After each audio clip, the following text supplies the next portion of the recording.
A mí se me asignó el diseño divino y su ley. Y lo que me va a tocar a mí es decirles a ustedes qué es lo que dice la Biblia acerca de cuál es el diseño original para el hombre y para la mujer, y cómo el Señor resguarda ese diseño original a través de su ley. Ahora, si ustedes me conocen, ustedes saben que a mí me encanta exponer la Biblia. Entonces, cuando me dieron a mí los textos, yo dije, qué chido, voy a poder hacer como un exégesis del texto. Y cuando voy viendo los dos textos que me tocó, yo dije, me van a tirar una silla cuando termine esto. Porque es algo totalmente opuesto a lo que vivimos ahora. Pero bueno, vamos a empezar. No voy a poder ir tan detallado como me gustaría ir porque solo tengo media hora y yo tengo la mala tendencia de durar como 15 minutos más de lo que debería. Entonces voy a ir con cierta velocidad. No hace falta que tomen sus Biblias. Vamos a leer ahí en pantalla qué es lo que dice Génesis 1. Porque en Génesis 1 el Señor está terminando su creación y en el sexto día Él la concluye con el ser humano. El ser humano es es la última criatura que Dios hace a lo largo del proceso de los 7 días. Y le puse a esta diapositiva, qué es lo que nos diferencia de los animales. ¿Qué tiene el ser humano que le da un rol más alto que los animales y una responsabilidad más alta que los animales también? Dice así la palabra de Dios. Y dijo Dios, hagamos el hombre a nuestra imagen, conforme a nuestra semejanza, y ejerza dominio sobre los peces del mar, sobre las aves del cielo, sobre los ganados, sobre toda tierra y sobre todo reptil que se arrastra sobre la tierra. Dios creó al hombre a imagen suya, a imagen de Dios lo creó, varón y hembra los creó. ¿Cuál es la diferencia más grande que tiene el hombre de los animales? Que los animales no están hechos a imagen y semejanza de Dios, pero el hombre sí. Cuando digo el hombre me refiero varón y hembra, como dice acá, mujer y hombre, pero la Biblia le llama hombre a los dos. El hombre es una imagen en pequeño del Dios creador. Ahorita les voy a decir qué significa eso, pero por ser imagen y semejanza del Señor, Él tiene un valor que trasciende al de los animales. Un ser humano vale mucho más que un animal para el Señor. Y también tiene una responsabilidad muchísimo más alta que los animales, cuyo único propósito en esta tierra es cumplir sus instintos o seguir sus instintos. El ser humano es llamado a cosas mucho más altas. Dios crea al hombre para que sea semejanza del Dios de los cielos.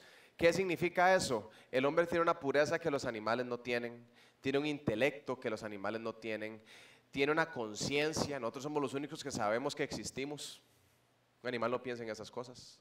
Nosotros somos los únicos que tenemos moralidad, los que podemos distinguir entre bien y mal. Somos los únicos que somos creativos y somos apartados para el Señor.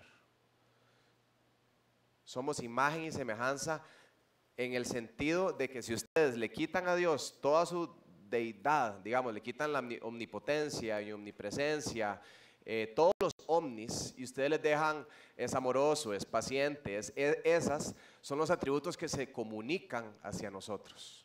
Entonces, en cierto modo u otro, nosotros somos como una figurita que Dios hizo en pequeño para que se comporte como su Padre Celestial.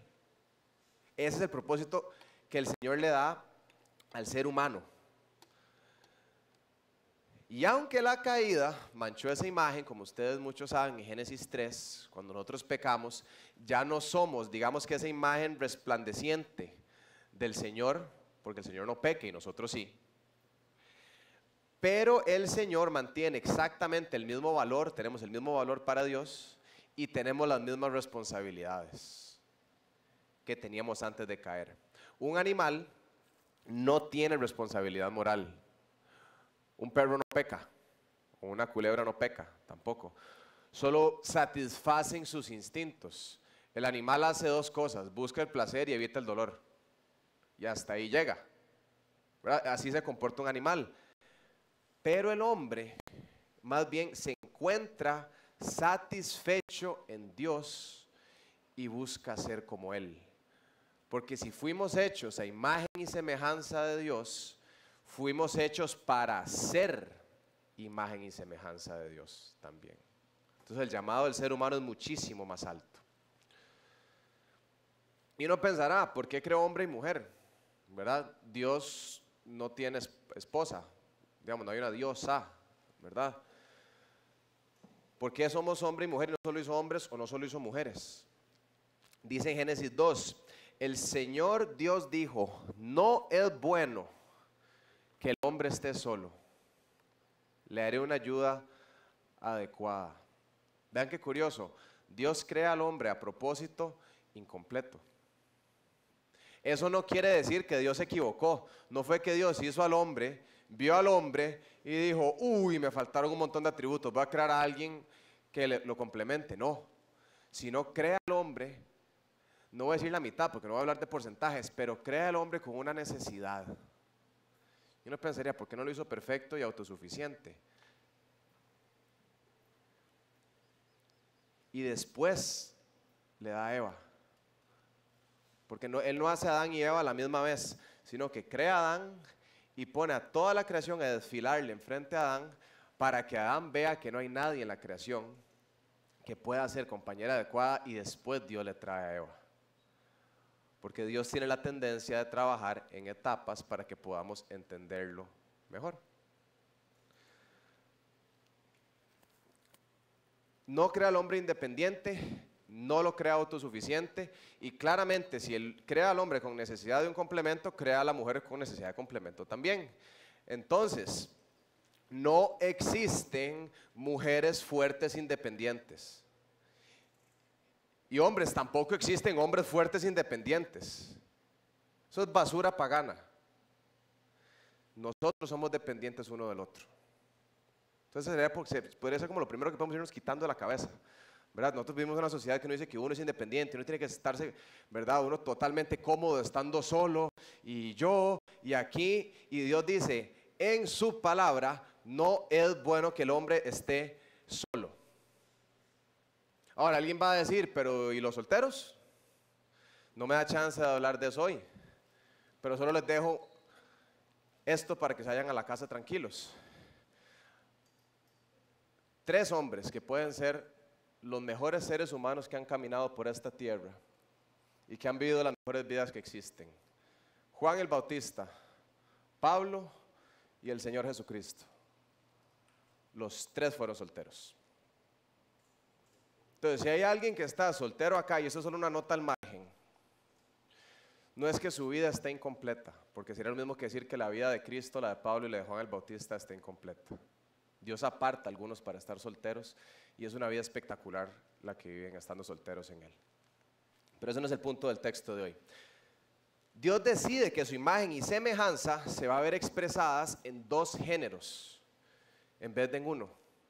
Entonces Él divide su imagen y semejanza en hombre y mujer. Y más adelante, si ustedes se van a Efesios 5, donde no vamos a ir porque ya estoy viendo el timer, me estoy poniendo nervioso.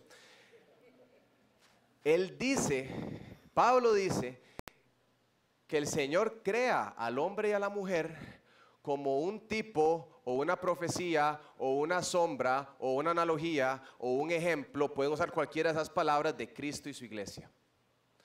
Entonces Él decide crear hombre y mujer para que el hombre, al ver a la mujer, pueda entender cómo Cristo va a ser con él cuando esté en el cielo, porque Cristo va a ser su esposo. Y la mujer, cuando ve al hombre, pueda entender cómo va a ser Cristo con ella cuando ella esté en el cielo. Entonces somos hechos hombres y mujeres para que podamos entender la relación que tiene el Señor con nosotros. Yo podría terminar con eso y ya, porque es espectacular, que nos divide en 2 para que podamos conocerlo a Él mejor. Por eso somos hombre y mujer. Y también el Señor nos da una persona que tiene todo lo que a nosotros nos falta, porque el Señor tiene todo lo que a nosotros nos falta también.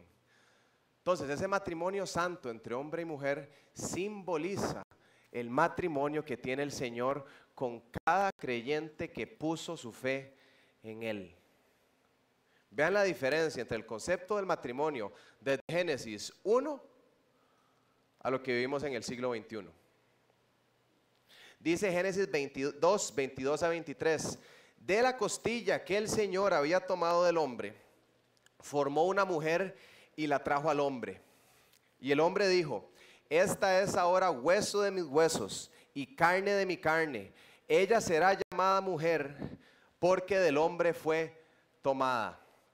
Al crear a la mujer, Dios completa la raza humana. Así como al principio Dios crea los cielos y la tierra, pero no había animales, después pone animales, Dios sigue un orden y concluye su creación con Eva.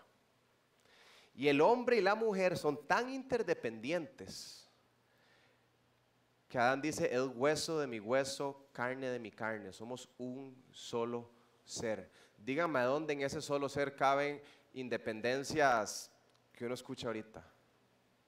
No caben. Un solo ser, una sola carne. Así como nosotros somos un solo ser con Cristo. Por tanto, el hombre dejará a su padre y a su madre y se unirá a su mujer y serán una sola carne. Ambos estaban desnudos, el hombre y su mujer, pero no se avergonzaban. Entonces, por tanto, para ponerlo en nuestro hablar, ya que hombre y mujer, ambos hechos a semejanza de Dios, o sea, ambos con el mismo valor y ambos con la misma responsabilidad, fueron hechos como seres complementarios entre sí, se unirán uno al otro y serán una sola carne. Y así es como el Señor decide coronar toda su creación. O sea, es como la cerecita arriba del helado. Es su obra maestra. Y vean esto, el matrimonio no es un concepto cultural y no es un concepto social. El ser humano no inventa el matrimonio, porque lo inventa Dios desde la creación. El que dice, por esto dejará el hombre a su padre y a su madre y se unirá a su mujer y serán una sola carne, no es un cura, es Dios desde Génesis. Y si Dios es su creador, si Dios es el que instituye el matrimonio, entonces solo Él tiene el derecho de legislarlo. O sea, solo Dios tiene el derecho a definir qué es y qué no es un matrimonio. Nosotros no tenemos ese derecho porque nosotros no inventamos el matrimonio, lo hizo Dios. Entonces, ya voy a recibir mi primera silla en la cara, no importa, no existe el matrimonio gay. No existe. Dios dice que el matrimonio desde Génesis es la unión de un hombre y su mujer. Y nosotros no tenemos el derecho de atentar contra eso. Adán y Eva, si ustedes ven ahí, estaban desnudos en su intimidad sin vergüenza, porque no tenían nada que esconder. Estaban sin pecado. Pero además de eso, rascando un poquitillo más ese texto, este contexto de unión entre hombre y mujer, santo para toda la vida, un pacto de ese tipo, es el contexto en el cual el hombre puede estar totalmente desnudo y vulnerable, sin vergüenza alguna, y la mujer puede estar totalmente desnuda y vulnerable, sin vergüenza alguna, porque la desnudez denota vulnerabilidad. Y Dios dice, este es el contexto en el que yo quiero que ellos estén desnudos, sin vergüenza, tranquilos y dependiendo del otro. Y ahora, ya viendo nosotros este diseño divino, Dios resguarda este diseño divino diciéndonos todo lo que nosotros no podemos hacer para no infringir sobre esto que Él nos dio. Y eso lo podemos ver en Levítico. Y así es como empieza Levítico 18. Si ustedes leen Levítico 18, porque no tengo tiempo para leérselos todos, es un capítulo dedicado a la santidad. ¿Qué cosas no se deben hacer en temas sexuales en su mayoría? Que infringen sobre el diseño divino de Génesis 1. Dice así, el Señor también dijo a Moisés cuando le dio esta ley, di a los israelitas, yo soy el Señor su Dios. Ustedes no harán como hacen en la tierra de Egipto en la cual moraron. Ustedes no se van a comportar como se comportaban en Egipto, ni harán como hacen en la tierra de Canaán a donde yo los llevo. Ellos después llegaron a poblar Canaán porque Dios sacó a los cananeos, ¿verdad? Gracias. Cananeos por sus inmoralidades. Entonces Dios les dice, yo saqué a esta gente por infringir estas cosas. Usted cuando entre no vaya a hacer lo mismo que hizo esta gente, porque usted también lo sacó de una patada, lo cual hizo. No andarán en los estatutos de ellos, habrán de cumplir mis leyes y guardarán mis estatutos para vivir según ellos. Desde el Éxodo Dios le manda a su pueblo, no se conforme al mundo, sino que sea transformado por el medio de la renovación de su mente. Desde Éxodo, no sean como el resto, háganme caso a mí. Dios le pide a su pueblo que no se comporte como las otras naciones paganas, sino que se separe, eso es lo que significa santifique, se separe de esas prácticas. No sean como ellos, aunque sean miles, y aunque digan que usted es un bruto por no hacerlas, no sea como ellos y confíe en mí. Y toda la siguiente lista previene que el hombre pare de comportarse como imagen y semejanza de Dios, y se comporte como se comporta una bestia y un animal. Yo les dije antes, una bestia y un animal lo que hace es evitar el dolor y buscar el placer. A eso se dedica un animal. Todo lo que hace un animal se reduce a esas dos.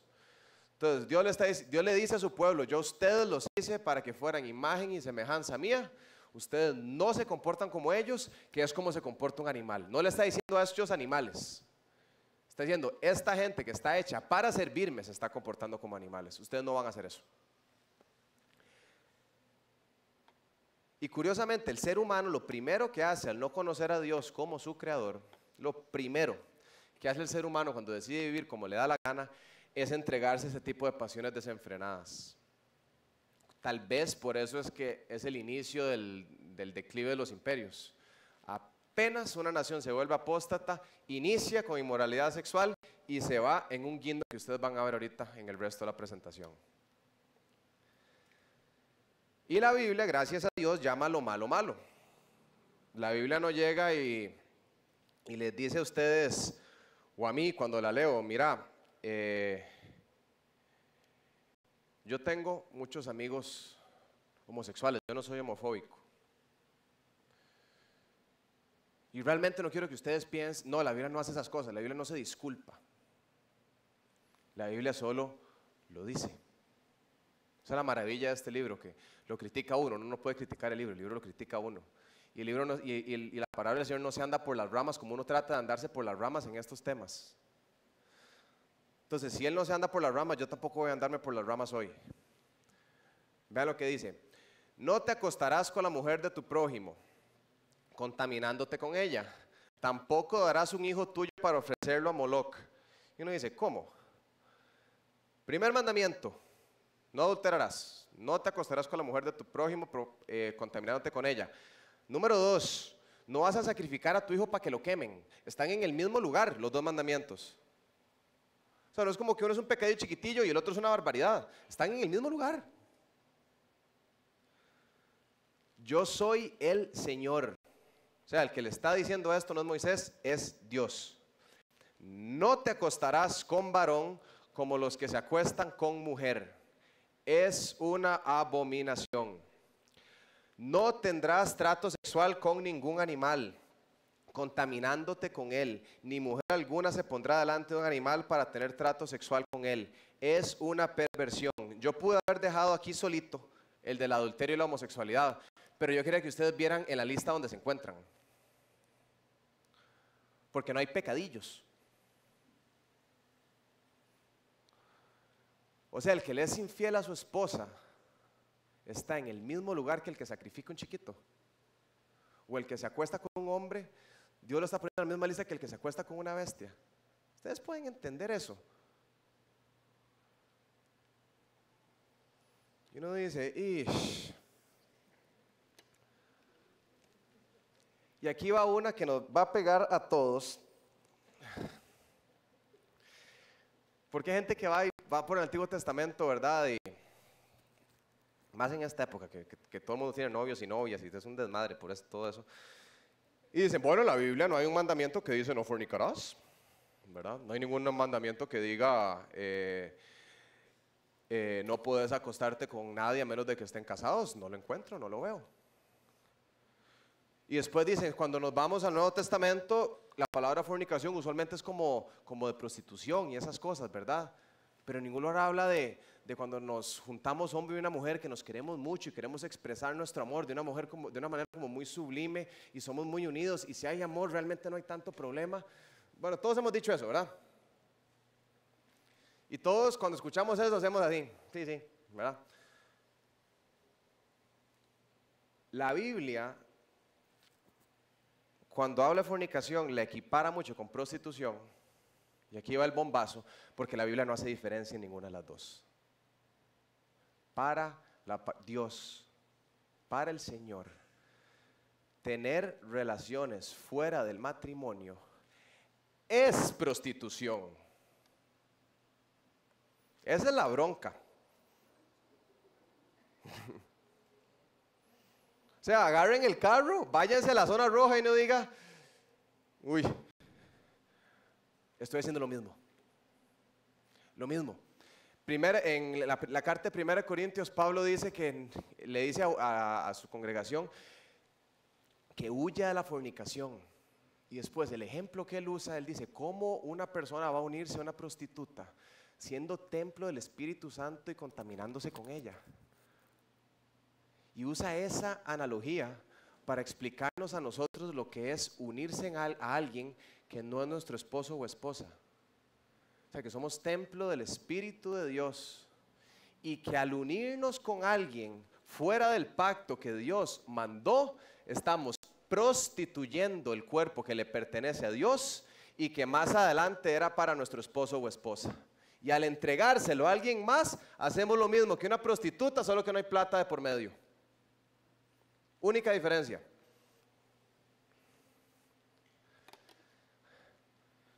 Y uno dice, bueno, ok, tal vez no hago estas cosas. O hay gente que dice, no importa, uno puede pensar las cosas, pero lo que importa es no actuar sobre estos deseos. Dice Cristo mismo en Mateo 5, pero yo les digo que todo el que mire a una mujer para codiciarla, ya cometió adulterio con ella en su corazón. O sea, el adulterio, la fornicación, la homosexualidad, inserten el pecado que ustedes quieran ahí, inicia en nuestras voluntades, en nuestros pensamientos, en nuestros deseos, que después se terminan volviendo acciones. Pero el inicio del pecado está en nuestras mentes.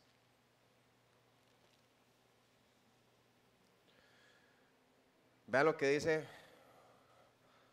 Pablo en 1 Corintios. Y ese texto lo conocen muchos de ustedes, pero no lo voy a leer de la manera que uno normalmente lo lee. Dice, ¿o no saben que los injustos no heredarán el reino de Dios? No se dejen engañar, ni los inmorales. Quiero que ustedes vean la lista, ¿verdad? Y todos estos pecados están en el mismo lugar. No crean que la homosexualidad es el pecado especial o menos o más. No, no. Ahorita van a ver a lo que me refiero. Ni los idólatras, ni los adúlteros, ni los afeminados, hombres que se comportan como mujeres, ni los homosexuales, hombres o mujeres que se acuestan con su mismo sexo, ni los ladrones, ni los avaros, ni los borrachos, ni los difamadores, ni los estafadores heredarán el reino de Dios. Y si ustedes analizan este texto, no está hablando de identidad, está hablando de conductas. Un idólatra es el que practica la idolatría. El homosexual es el que practica la homosexualidad. Y vea lo que dice Pablo aquí. Aquí es donde quiero llegar. Y esto eran algunos de ustedes, pero fueron lavados, pero fueron santificados, pero fueron justificados en el nombre del Señor Jesucristo y el Espíritu de nuestro Dios. O sea, muchos de ustedes hacían esas cosas y ya no las hacen, es lo que está diciendo Pablo, porque fueron lavados por el Señor. Yo pertenezco a esa lista, por eso puedo decir esto con tanta tranquilidad. Yo podría chequear como 7 de 10 de esas categorías.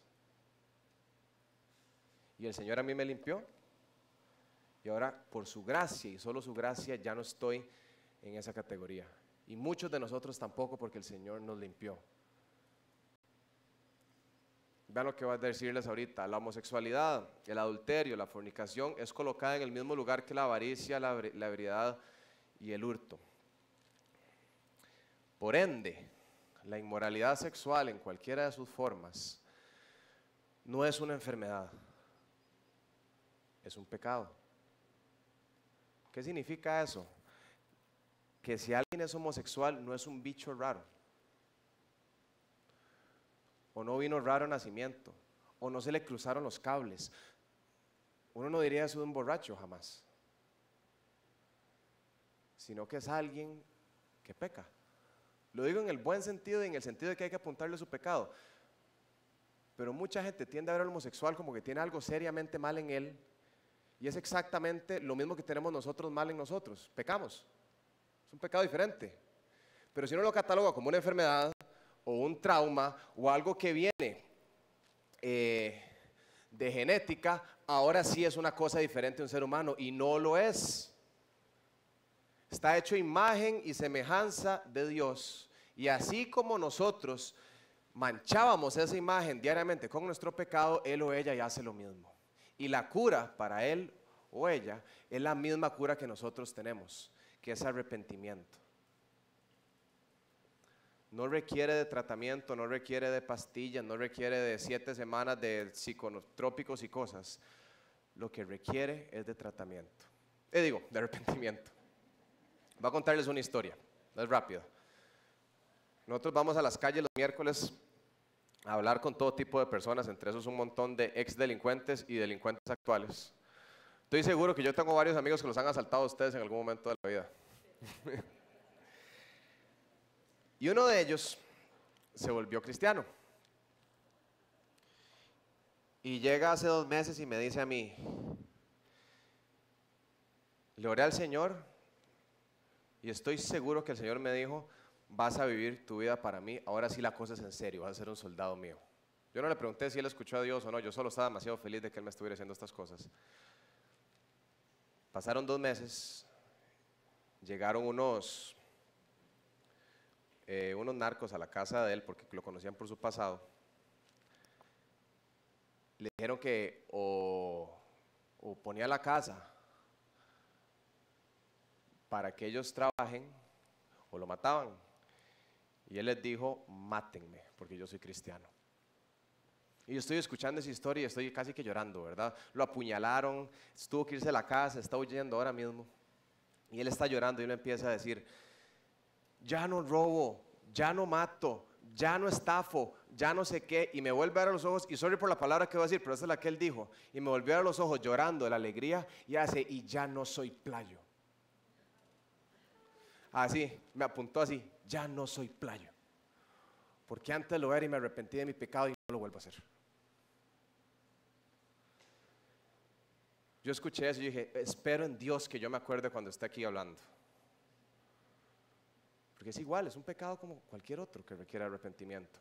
Y nosotros vivimos en un mundo que en vez de llamarle pecado, le llama trauma, o le llama genética, o le llama amor, o póngale cualquier cosa que ustedes quieran ponerle ahí. Y este pecado se vence como el resto. En Romanos 8:13 dice, den muerte a las obras de la carne. O sea, cualquier pecado que venga por esa naturaleza cochina que tenemos nosotros, denle muerte por medio del Espíritu Santo. Que vamos a tener tendencias pecaminosas. Hay unos que tienden a enojarse, otros tienden a otras cosas. Yo entiendo esas cosas, y no es que el deseo se puede ir por completo, pero le da a uno muerte por medio del Espíritu Santo. Y como ya hemos sido lavados, así como mi amigo Charlie fue lavado, nosotros tenemos la responsabilidad de llamar a lo malo malo y a lo bueno bueno. O sea, un cristiano no tiene el derecho de escuchar cuando alguien le dice a lo malo bueno y uno decir como, bueno, de ahí sí, esa será tu opinión y yo respeto realmente tu opinión porque no sé qué, ¿verdad? Y no trata como de bailar ahí en el tema para que no se enojen con uno. Dios no nos da ese derecho. Tampoco nos da el derecho de darle con la Biblia por la jupa a esa persona y tratarlo mal. Pero Dios desde su creación decretó el uso del hombre y de la mujer. Y atentar contra ese decreto es atentar contra Dios mismo. Y si ustedes saben lo que Dios hace a los que atentan contra Él, tanto como yo sé, y yo sé que ustedes saben, y yo sé lo mismo, no nos quedaríamos callados cuando alguien que nosotros queremos está haciendo esto. Es lo menos amoroso que uno puede hacer, saber que hay alguien que con su vida está faltándole el respeto a Dios, viviendo en rebeldía abierta contra Él, verlo a los ojos y decirle solo lo que quiere oír porque yo no quiero que se enoje conmigo. Cristo nunca hizo eso. Entonces, ahorita ustedes van a ver un montón de cosas bastante técnicas históricas y van a ver datos que a ustedes se les va a parar la peluca, en serio. Y van a ver lo que dice el hombre, ahorita más adelante. Y yo les acabo de exponer lo que dice Dios al respecto. La pregunta que quiero que ustedes se lleven al final de esta conferencia es: ¿a quién van ustedes a obedecer? Y más allá de eso, ¿a quién le creen? ¿Le creen a Dios o le creen a las personas?